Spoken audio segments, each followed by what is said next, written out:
Now let's derive the heating effect of electric current. Consider a current I flowing through a resistance of resistance R.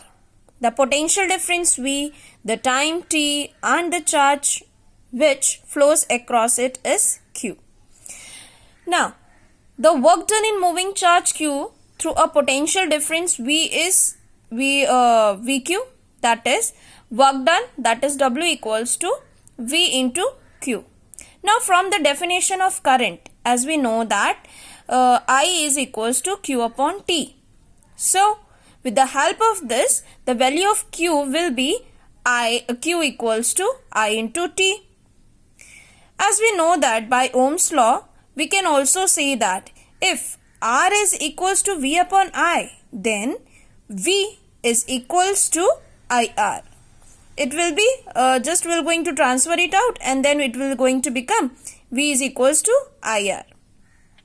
Now from the above equations, we can say that W is equals to I into R into I into T, and hence it will become W equals to I square RT.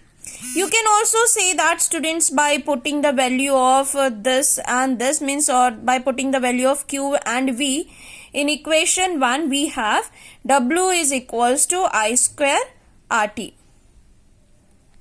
As we know that, students, all the electrical work done or all the electrical energy consumed is converted into heat.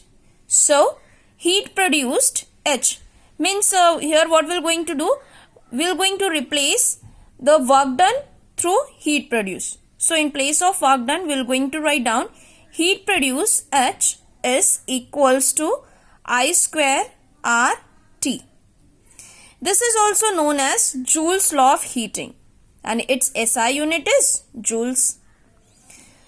Joule has told that, or we can also say that according to Joule's law, heat is directly proportional to the square of the current, heat is directly proportional to the resistance, and heat is also directly proportional to time. Sometimes, students, we have to calculate the heat energy where only power and time is given. Okay, so there we can also use the formula E is equals to P into T, means energy consumed is equals to power into time.